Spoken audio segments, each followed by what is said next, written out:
Hello and welcome to my channel. आप सभी का मेरे चैनल पर स्वागत है।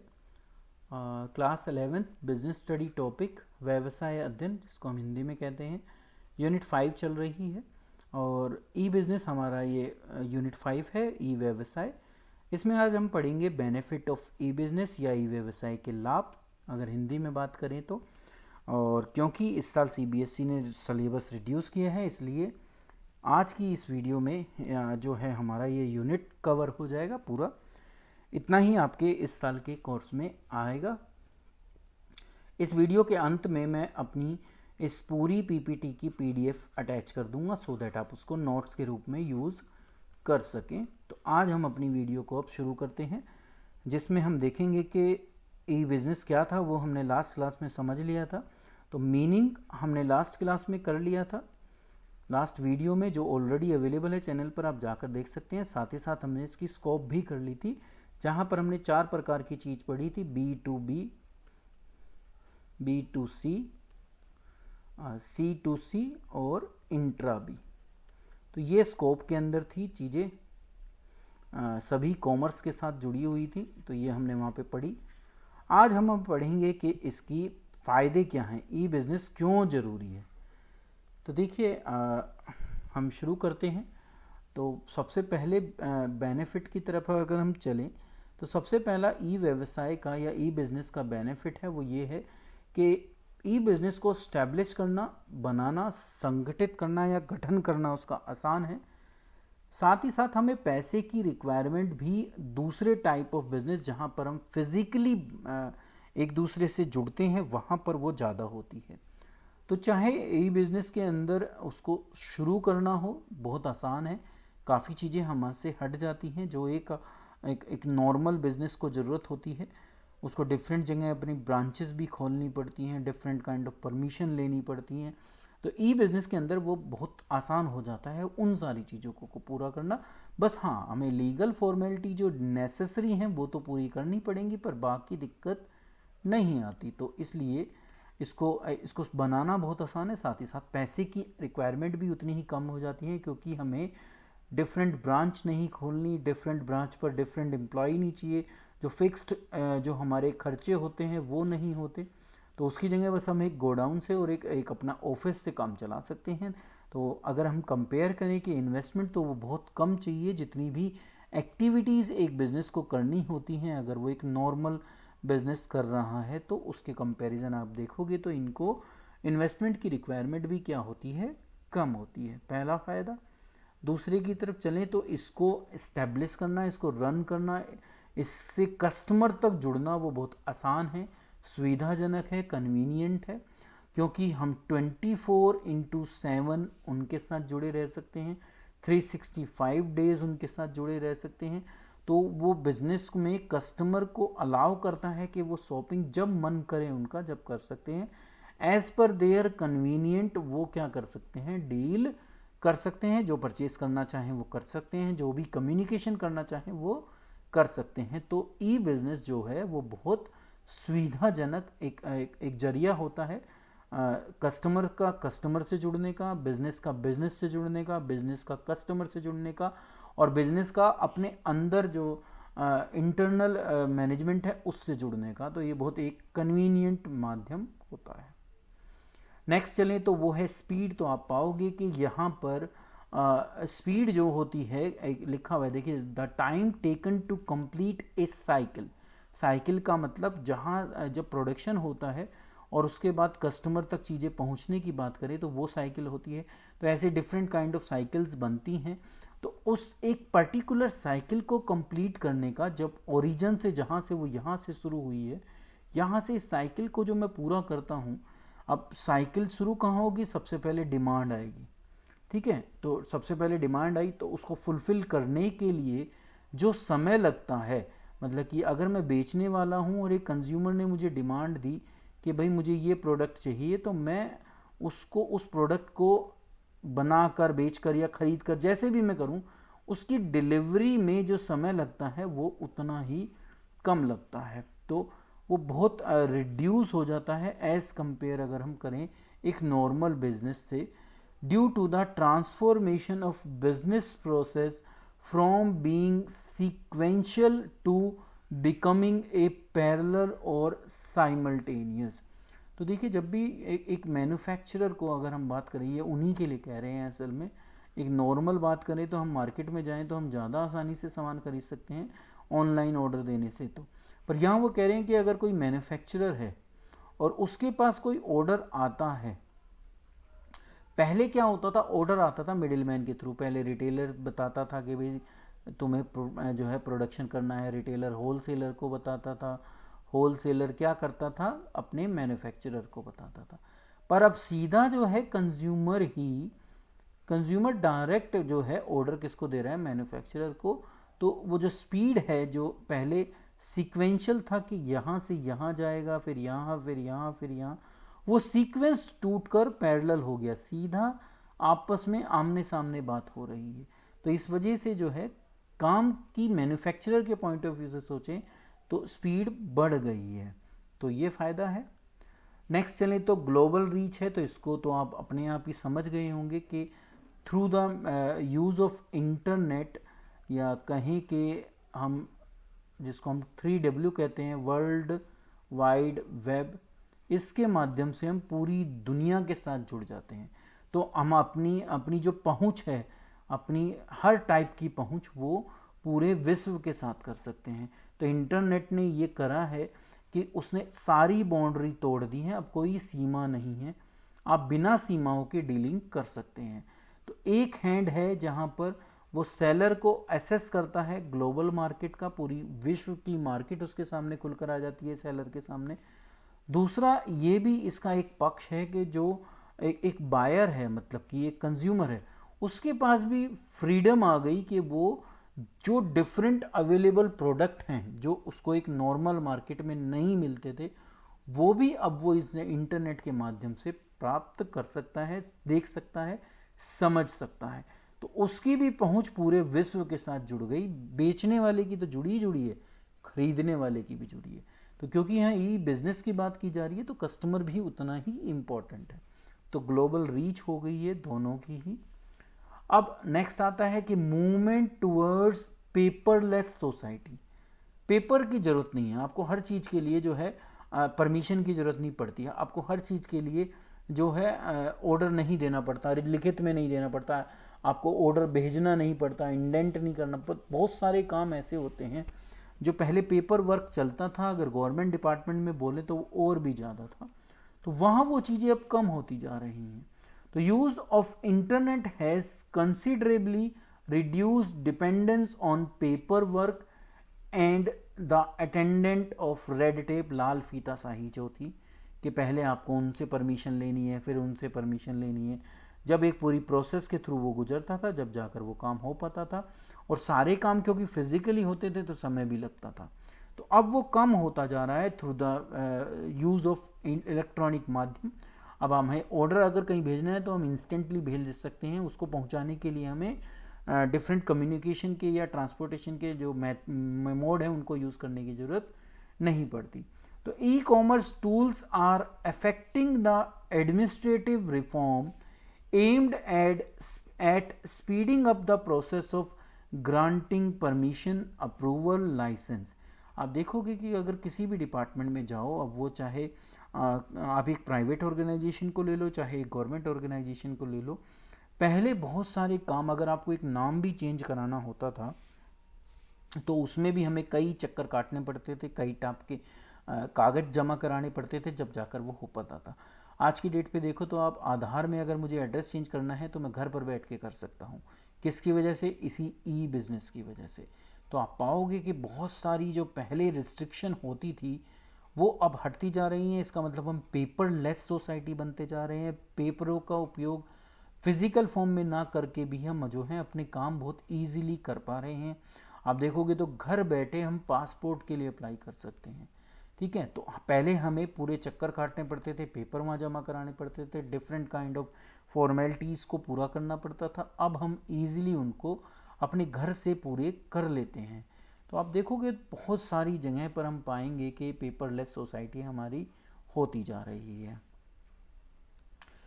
नेक्स्ट ये तो थे इसके नॉर्मल बेनिफिट जो आपसे पूछे जाएं वो।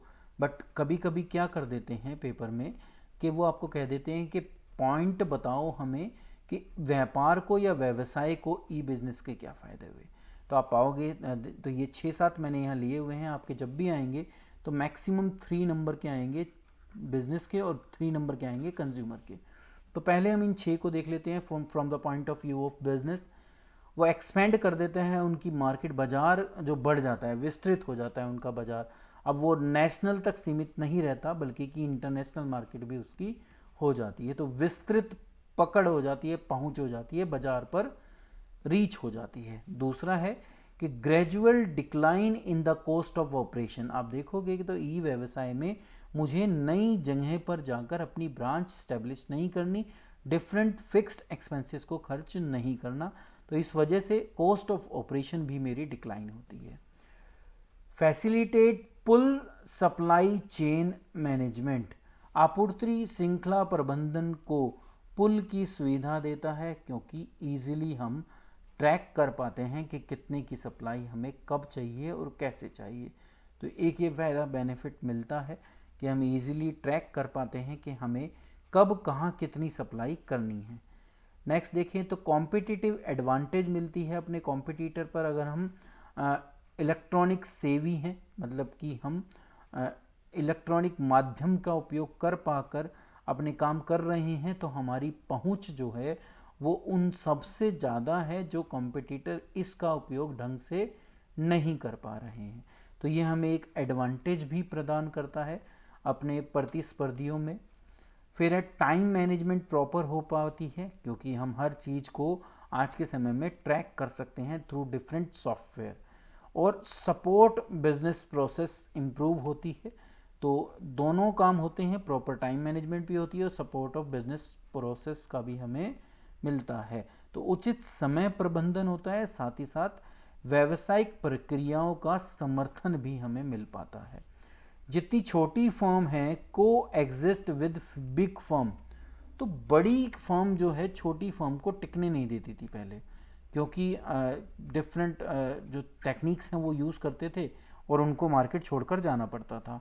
तो जब से अब ये इलेक्ट्रॉनिक माध्यम आया है तो आप देखोगे कि हम घर बैठकर भी अगर व्यवसाय कर रहे हैं तो उसको हम इंटरनेट के माध्यम से आगे बढ़ा सकते हैं। मतलब कि हमारी रीच जो है अब वो इस पर डिपेंड करती है कि हम कितना अपने आप को सोशलाइज कर पाए हैं, हम कितना लोगों के साथ सोशली अटैच हो पा रहे हैं, ना कि इस पर कि हम किस बाज़ार के अंदर बैठे हैं। पहले वो बहुत इम्पोर्टेंट होता था, पर अब वो इतना इम्पोर्टेंट नहीं रहा। तो इसका मतलब अब एक छोटी फर्म भी बड़ी फर्मों के साथ, जो बड़ी बड़ी फर्म्स हैं उनके साथ कॉम्पीट भी कर सकती है और उनके साथ अपनी एग्जिस्टेंस को बना भी सकती हैं, तो अपना अस्तित्व वो बचा पाती हैं। तो ये फ़ायदे थे बिज़नेस को। अब कस्टमर के पॉइंट ऑफ व्यू से देख लेते हैं। तो एक तो वो उसको फ्लेक्सिबिलिटी देता है कि वो 24/7 यूज़ कर सकता है, इंटू 365 डेज़ कर सकता है। तो जब उसको ज़रूरत हो, जैसी कन्वीनियंट उसको लगती हो, वो उसके हिसाब से जो है उन चीज़ों को पूरा, जो भी चीज़ उसकी रिक्वायरमेंट है उसको वो कर सकता है।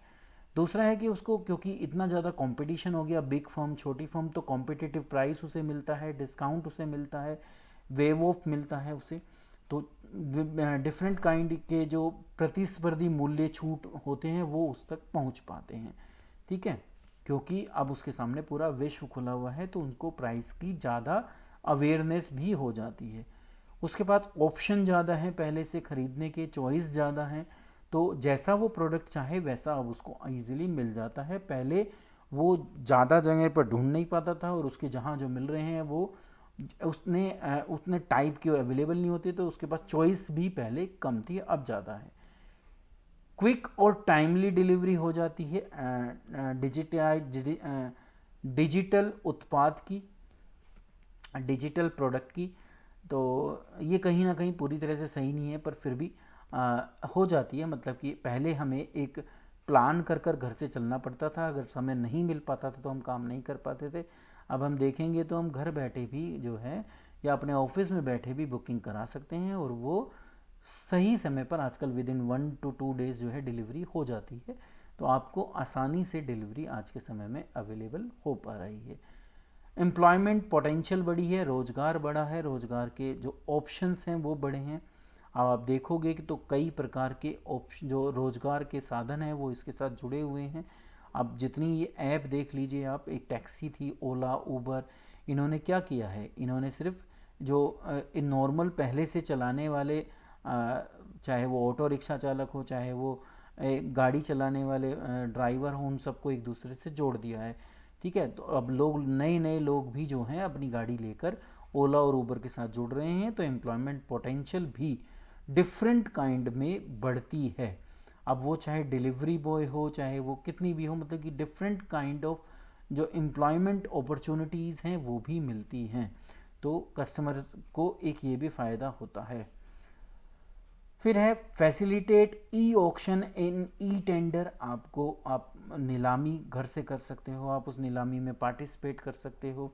ठीक है, आप अपने टेंडर अप्लाई कर सकते हो। तो कस्टमर को ये फ़ायदा है कि अब वो उस ई ऑक्शन में पार्टिसिपेट कर सकता है। पहले अगर उसे पता नहीं चलता था या वो उस निश्चित स्थान पर नहीं जा पाता था तो वो उसमें शामिल नहीं हो पाता था, अब वो हो सकता है। कंज्यूमर के साथ बातचीत हो पा रही है डिफरेंट कंज्यूमर फोरम के थ्रू या कंज्यूमर जितने ग्रुप्स बन रहे हैं उनके थ्रू, तो इंटरेक्शन विद द कंज्यूमर भी हो पा रहा है कंज्यूमर का।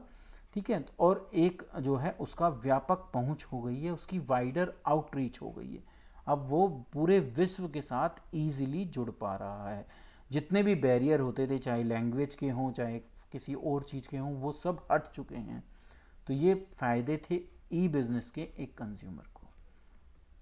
आगे चलते हैं। तो अब फ़ायदे देख लिए, अब एक थोड़ी सी लिमिटेशन देख ले।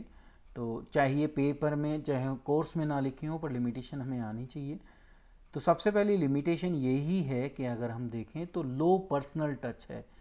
आप बायर और सेलर एक दूसरे से जुड़ नहीं पाते, फिजिकली उनके बीच में कोई जो है संपर्क नहीं होता। तो ये एक इसकी सबसे बड़ी कमी होती है कि इंटरपर्सनल इंटरेक्शन नहीं हो पाता। ठीक है, तो हम एक दूसरे पर विश्वास कायम नहीं कर पाते। तो it is relatively less suitable mode of business in respect of product category requiring higher personal touch, जहां हमें चाहिए होता है।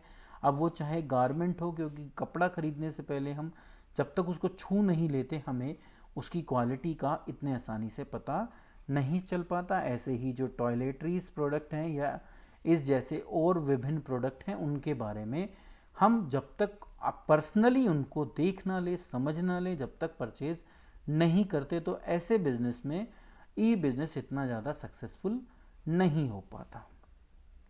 तो पहला पॉइंट हुआ लो पर्सनल टच। अब सेकंड पॉइंट पे चलें तो वो है इनकॉन्ग्रुएंस बिटवीन ऑर्डर टेकिंग और giving and order fulfilment speed. तो ऑर्डर देने या लेने और ऑर्डर की पूर्ति की गति के बीच में असंगति है। बिल्कुल है, आप देखते हो कि कई बार ऐसा भी होता है 7 दिन 15 दिन तक भी डिलीवरी नहीं हो पाती, जबकि जब आप रियल मार्केट में जाओ तो आप साथ के साथ प्रोडक्ट को खरीद कर ला सकते हो। तो ये दोनों में डिफरेंस है। ठीक है, तो इसीलिए information can flow at the click of mouse. Information जरूर क्लिक ऑफ माउस से फ्लो हो सकती है, बट जो फिजिकल डिलीवरी है वो प्रोडक्ट की टाइम लेती है, और कभी कभी ये जो समय लेती है ये प्रक्रिया, ये कंज्यूमर के पेशेंस के साथ खेलती है। अल्टीमेटली कस्टमर कभी कभी उससे तंग होकर आगे से उस ई बिजनेस के में पार्टिसिपेशन करना ही छोड़ देता है। तो ये कुछ प्रॉब्लम है। आप देखते हो कई बार तो क्या होता है, सामान ठीक नहीं आता, आईफोन की जगह पत्थर दे देते हैं। तो ऐसी बहुत सारी घटनाएं हैं जिससे हम इससे दूर होने की तरफ भी चल देते हैं। नेक्स्ट है कि टेक्नोलॉजी कैपेबिलिटी होनी चाहिए दोनों को, दोनों पार्टीज़, जो भी दो पार्टीज़ उसमें इन्वॉल्व है, अब वो चाहे B2C हो, चाहे वो B2B हो, और चाहे वो C2C हो या इंट्रा बी हो, इनमें दोनों उस टेक्नोलॉजी को यूज़ करने में कैपेबल हों और उनके अंदर कॉम्पिटेंस हो उसको ईजिली हैंडल करने की। तो कभी कभी ये नहीं मिलती। पहले सिर्फ 3 R चाहिए थे, रीडिंग, राइटिंग एंड अर्थमेटिक। इस बेस पर हम इजीली बिजनेस या अपना इजीली अपने जो भी कार्य होते थे वो कर लेते थे। पर अब चाहिए क्या कि वर्ल्ड ऑफ कंप्यूटर के साथ हमारी जो है अच्छी दोस्ती हो, जब भी हम अपने इस ई बिज़नेस वाले पार्ट को कर पाएंगे। अगर नहीं हो तो हम इसका यूज़ प्रॉपर वे में नहीं कर पाते। तो ये एक दिक्कत है कि आपको उसके कैपेबिलिटी, उस टेक्नोलॉजी को यूज़ करने की और कॉम्पिटेंस आपके अंदर होनी चाहिए दोनों पार्टीज़ को। इंक्रीज रिस्क ड्यू टू एनोमिटी और नॉन ट्रेसेबिलिटी ऑफ पार्टीज। आप दूसरी पार्टी को ढूंढ नहीं पा सकते, तो वो गुमनाम होती है। पार्टी का जो गैर पारगम्यता के कारण जोखिम में वृद्धि हो जाती है।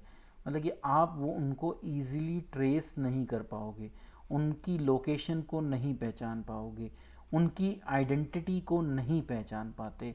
तो कभी कभी बहुत सारे केसेस में जैसे पत्थर आ जाता है फ़ोन के चक्कर में, और फिर वो पार्टी आपको ना मिले या वो साइट हट जाए तो आपको लॉस होने के पूरे चांसेस हैं, मतलब कि रिस्क आपका बढ़ जाता है। तो ऐसी दिक्कतें भी आती हैं। और साथ ही साथ जब आप इंटरनेट पे डील करते हैं तो आप अपने डेबिट कार्ड, क्रेडिट कार्ड जैसी जो इम्पोर्टेंट इन्फॉर्मेशन है वो भी डालते हैं, जिसके लीकेज होने के, जिसके हैक होने के चांसेस होते हैं, जिससे आपको फाइनेंशियल लॉस हो जाता है। तो इस वजह से भी आप इनसे बचने की कोशिश करते हैं। ठीक है, तो हमारे पास कोई उनकी लोकेशन नहीं है जिसकी वजह से हम उनको ट्रैक कर पाएँ।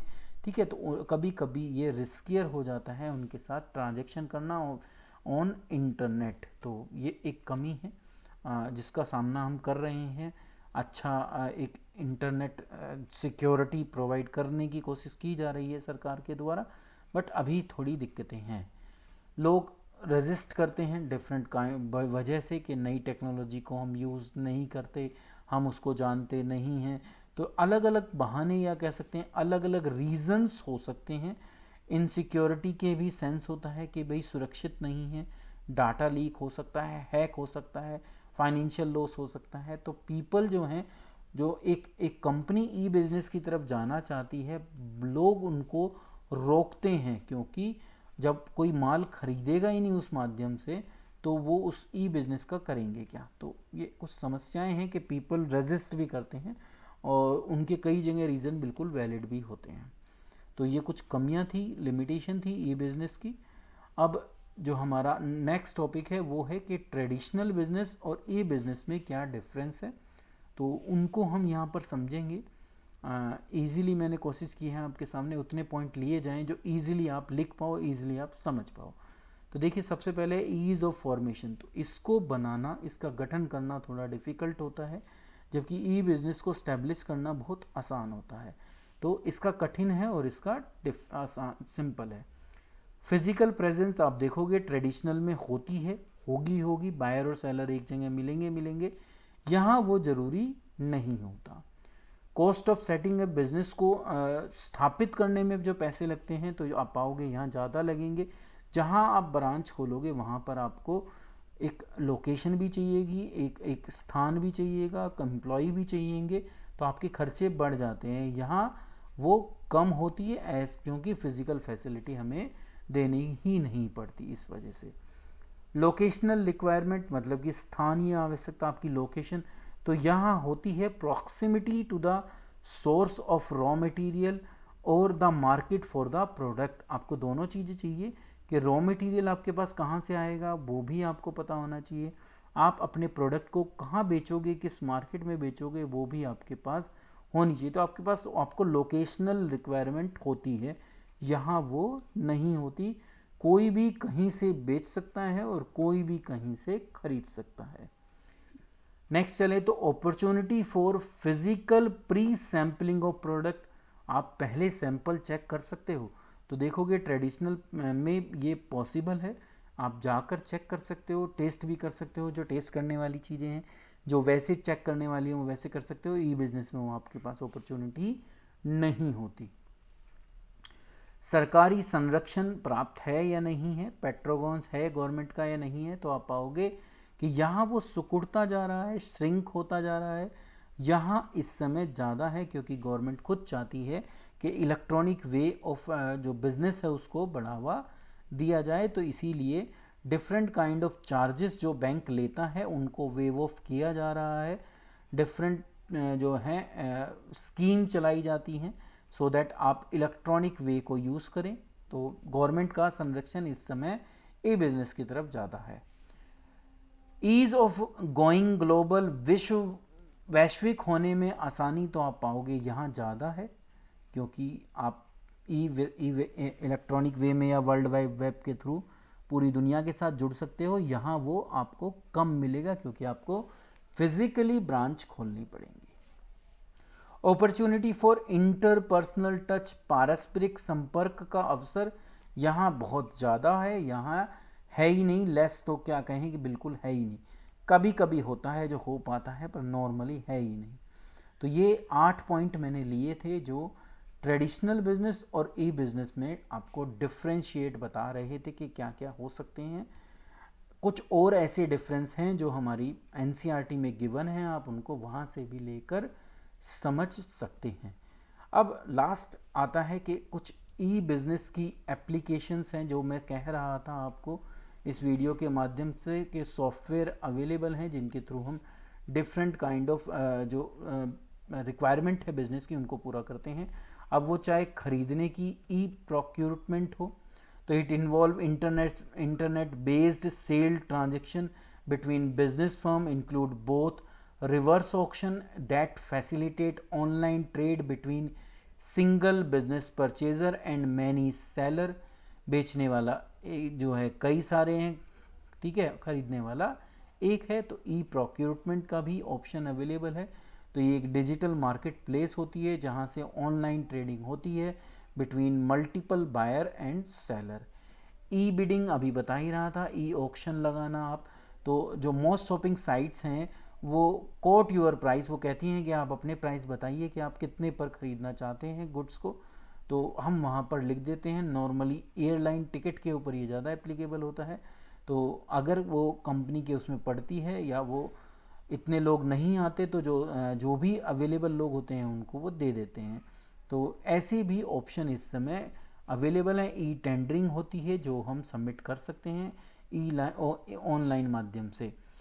ई कम्युनिकेशन हो रही है, तो कम्युनिकेशन में बहुत ज़्यादा यूज़ है। ई प्रमोशन बहुत हो रही है, आप अपने प्रोडक्ट की जो एडवर्टीजमेंट है वो बहुत ईजिली कर लेते हैं। तो right from E well it include publication of online catalogues, displaying image of goods, advertisement through banners, pop-up, opinion poll, customer survey, ये सारे माध्यम हैं जिनके थ्रू हम इलेक्ट्रॉनिकली कम्युनिकेट कर लेते हैं, इलेक्ट्रॉनिकली अपने प्रोडक्ट को प्रमोट कर लेते हैं। मीटिंग ले सकते हैं, कॉन्फ्रेंसेस कर सकते हैं, वीडियो कॉन्फ्रेंसिंग भी एक ऑप्शन अवेलेबल है। ई डिलीवरी, तो कई चीज़ें ऐसी होती हैं जो इलेक्ट्रॉनिकली ही डिलीवर हो जाती हैं, उनके लिए आपको फिजिकल प्रेजेंस की ज़रूरत नहीं पड़ती या वो सामान फिजिकली आपके पास नहीं आता। जैसे ई बुक्स हैं, ई जर्नल्स हैं, ई न्यूज़पेपर्स हैं। तो ये सारी चीज़ें वो हैं जो आपको इलेक्ट्रॉनिक वे में ही डिलीवर हो जाएंगी, इनकी आपको फिजिकल डिलीवरी भी लेने की ज़रूरत नहीं पड़ेगी और आपका जो पर्पस था वो भी सॉल्व हो जाता है। ई ट्रेडिंग है, आप व्यापार कर सकते हो, तो इट इन्वॉल्व सिक्योरिटी ट्रेडिंग। अब ट्रेडिंग यहाँ पर जो है buying and selling of shares हैं, अदर फाइनेंशियल सिक्योरिटीज़ हैं, तो वो भी हो रही हैं थ्रू स्टॉक एक्सचेंज। तो ये भी हम जो है ई वे में कर पा रहे हैं। तो ये सारे जो माध्यम हैं ये हमारे ई बिजनेस के अंदर यूज़ किए जाते हैं। यही सारे अब हिंदी में आपके सामने हैं, तो आप इसका स्क्रीनशॉट लेकर इसको हिंदी में भी समझ सकते हैं। तो हिंदी के बच्चों के लिए भी मैंने ये यहाँ पर अवेलेबल करा दिए हैं, सो दैट आपको ये इजीली अवेलेबल हो और आप इनको समझ पाएँ। इतना समय मैं दे रहा हूँ कि आप इसका ले सकते हैं, और बाकी मैं इसकी PDF भी अपलोड कर दूँगा। आज की जो वीडियो थी वो इतनी ही थी, यहीं पर ये समाप्त होती है। नेक्स्ट जो टॉपिक है हमारा वो यूनिट 6 है, उसको करेंगे। अभी के लिए इतना ही, थैंक यू।